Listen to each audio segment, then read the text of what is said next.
Benvidos, benvidas ao cuarto 11 galego da xornada. Non foi a mellor fin de semana para os nosos equipos. Derrota de Celta e Lugo, tamén derrota do Racing na primeira federación. Xornada bastante gris, salvo a boa nova do Compostela para os equipos galegos da segunda federación. Empate dun Arousa que mereceu moito máis contra o Llanera e meritorio punto no Elmántico do Bergantiños ante o todopoderoso Salamanca. Pero derrotas do Pontevedra, do Arenteiro e do Coruxo. Na terceira federación descansou Arzúa e non se puido xogar ese choco polvorín. O filial lucense aínda non puido debutar. E na preferente arrincou a competición no Grupo Sur Subgrupo B. O resto de grupos farano esta fin de semana. Non temos imaxes da preferente e non podemos abarcar todos os campos. Así que, como reiteramos sempre, e especialmente nesta categoría, agradecemos calquera chega que nos enviedes dos destacados de cada fin de semana do voso equipo por redes sociais. Nada máis, deixo vos xa co 11 galego desta semana. Fica coa bola presenta o 11 galego da xornada. 4.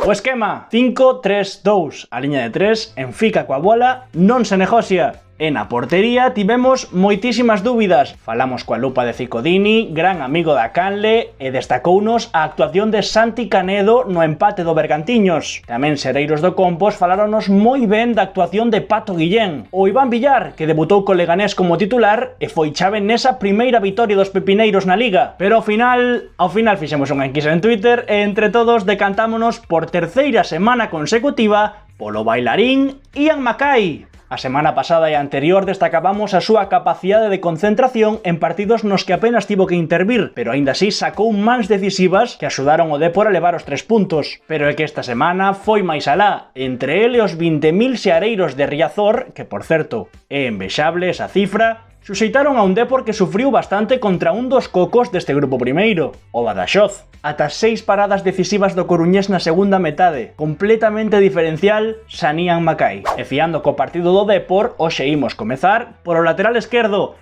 Héctor Hernández, o Tarzán de Pucela. O Dépor chegou pouco pero foi moi efectivo. Xogada por banda esquerda de Héctor e pase filtrado dun William de Camargo que estivo moi pesado, encarando unha e outra vez o seu par. Centro medido do valisoletano para que marcara a prazer a Alberto Quiles o seu terceiro gol no que vai de campaña. E ademais estivo ben no aspecto defensivo. Entre a axuda da defensa e as paradas de Mackay, o Dépor colleitou a cuarta vitoria consecutiva que, como dicía Borja Jiménez, non é nada sinxelo e hai que poñelo en valor. Como central esquerdo, unha desas achegas que nos facedes por redes sociais e que tanto agradecemos. Martín Ros, escribiunos o gran Ángel Martínez, un deses seguidores que sempre está aí ao pé do cañón. Estudante de xornalismo e colaborador cos amigos de moita calidade, mucha calidad. Como dixemos antes, o Arousa mereceu moito máis na visita a Lomba do Llanera. 2 madeiras de Mon e Luismi, unha ocasión clarísima de Luis Nuño completamente libre de marca que a tirou fora. Ademais da produción ofensiva dun equipo que xa sabemos que vai ter 2 baixas moi importantes de longa duración como as de Alex Cobo e Robert Fernández,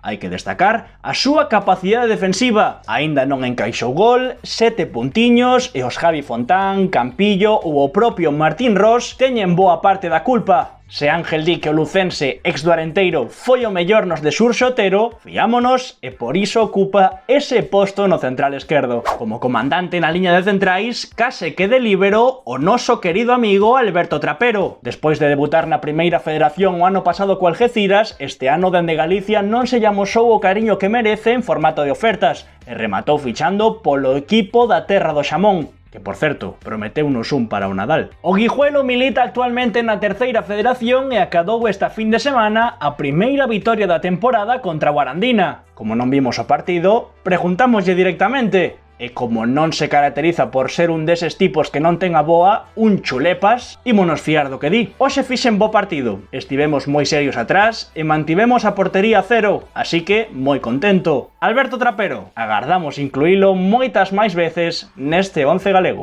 E como terceiro central, outro galego foráneo, Sergio Barcia, capitán do filial do Granada, pero que xa debutou en primeira división cos nazarís. Estivo fai un tempo cos amigos de Tiñas que ter tirado cabronazo, canteirando do Celta, parella de José Fontán na Madroa, 20 aniños e moito futuro por diante. O Recreativo Granada está no grupo 5 da Segunda Federación e logrou esta semana a primeira vitoria da temporada lonxe da casa, 1-3 ante o Melilla. O vigués marcou o primeiro nun saque de Curruncho, case sen despeinarse, e logo estivo serio en defensa para solventar o perigo dos locais. Bueno, por certo, nos centrais, mención tamén para Ros do Lugo, que aínda que perderon foi o mellor do partido, polo menos para min, tamén para Alex Martín, que segundo gol consecutivo co Celta B, ou para Álvaro Casas, que estivo imperial na vitoria do Compos ante o Móstoles. Había que mencionalos. E no lateral dereito temos a outro xogador que repite respecto da semana pasada, Iker Losada. Non é a súa posición ideal, pero a xestión da convocatoria de xogadores do Gran Peña ou do Xuvenil é canto menos cuestionable por parte de Onésimo. Só tiñan 5 cambios, e ante a lesión de Carrique, pois tivo que ocupar ese posto, e cumpliu con creces. O filial celeste deu un golpe enriba da mesa ante un dos equipos punteiros da categoría, o histórico Racing de Santander. Losada estivo moi ben na primeira parte dende o extremo dereito, arrastrando a súa marca cara dentro e deixando libre todo o carril para Carrique. Valga a redundancia, precisamente así chegou o primeiro gol, toda a banda para Carrique despois dun arrastre da marca de Iker Losada, centro e cacholada de Alfon, que bateu o porteiro para marcar o empate só un minuto despois de que marcara o Racing de Santander. Álvaro Bustos, por certo, ex do Pontevedra. Despexou varios balóns de cabeza e en xeral estivo correcto en defensa, malia non ser a súa posición. Un tipo cumplidor, Iker Losada.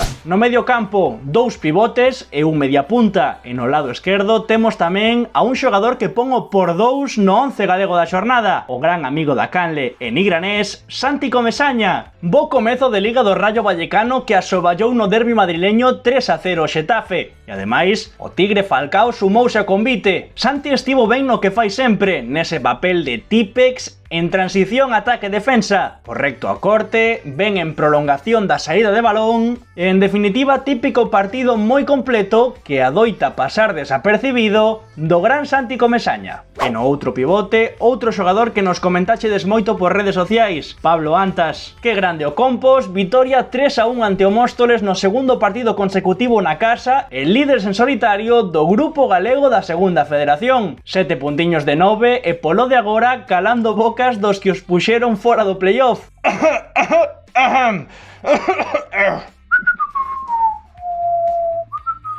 Antas xa estivera moi ben cando entrou no partido no descanso en Pasarón. A semana pasada contra o Palencia tamén fixo un bo partido. E onte no Vero Boquete estivo magnífico. Mellorou todas as bolas que pasaron polas súas botas. Estivo ben lanzando o equipo a esa presión que tanto dano fixo o Móstoles, sobre todo na primeira metade. E marcou o primeiro gol da SD nunha das súas especialidades, o lanzamento de penalti. 2 partidos na casa e 2 chirlos dende os 11 metros da áncora de Monterroso. Algún día estaría ben que se pase de novo pola canle e nos conte a súa estrategia na pena máxima. Un Compos moito mellor a nivel de sensacións e de xogo que a semana pasada, e no que tamén destacamos ao crack de Josiño Filgueira, o mago de Beluso. Estivo moi ben entre liñas, con moitísima mobilidade e de feito comezou como interior esquerdo, pero por exemplo, nesa xogada, o segundo gol do Compos, el entra pola banda dereita, pisa a área, cede cara atrás e acaba marcando o cántabro. Moi bo partido de Josiño que xa podía ter entrado a semana pasada, pero cando coñeces o nivel real de alguén, sempre tes que exprimilo un pouco máis. E ao Messi do Compos, como lle di Miki, aínda lle quedan trucos que ensinar esta temporada. E o terceiro home elixido do conxunto da capital de Galicia é o guerreiro cántabro don Óscar Primo. Podemos considerar a Primo como unha das fichaxes desta temporada na SD. A pasada apenas puido xogar e se recupera como parece. O nivel e as sensacións é un xogador absolutamente diferencial na categoría. O seu partido foi redondo e espectacular. Forzou o penalti de Antas cun xiro de cadeira dentro da área, que eu sinceramente pensaba que era inasumível para o seu corpo e a súa altura. Marcou o segundo nun gol típico de dianteiro, que as enchufa sen rechistar, e incluso tivo un longueiro nunha peinadiña despois dunha falta lateral. E a todo iso, claro, sempre hai que sumarlle o seu combate de boxeo contra os defensas. O desgaste que lles produce Primo aos centrais rivais cada partido é digno de estudo. E pechando este 11 galego da xornada, e penso que é o primeiro hat-trick do fútbol galego na tempada 2021-2022, temos, e como nos alegramos por el, ao cazador do regueiriño Javi Pazos. O C de Barco que remontou no feudo do Estradense nun partido marcado pola expulsión moi cedo do gardameta Coque. E aínda así os locais marcharon 2-0 ao descanso. Os futbolistas do Barco tiñan moitos máis folgos e ademais Javi Rey axitou a árbore con xogadores de refresco que remataron por tombar ao Estradense. E o noso querido Javi Pazos estivo para facer aquilo polo que lle pagan, marcar goles. Anotou o primeiro, empatou Óscar Martín, que xa o destacamos no 11 galego da xornada pasada con 2 auténticos golazos, e redondeou a súa tarde no novo municipal da Estrada con 2 caracois e pechando o seu hat-trick. Este home, cada vez que xoga na terceira, rompe con toda. É unha pasada. E ata aquí o cuarto 11 galego da xornada. O de sempre, calquera cousa, por comentarios ou nas nosas redes sociais. Agardamos que vos gustara, deixade un like, subscribidevos e grasiñas por quedarvos ata o final. Ata o luns que ven.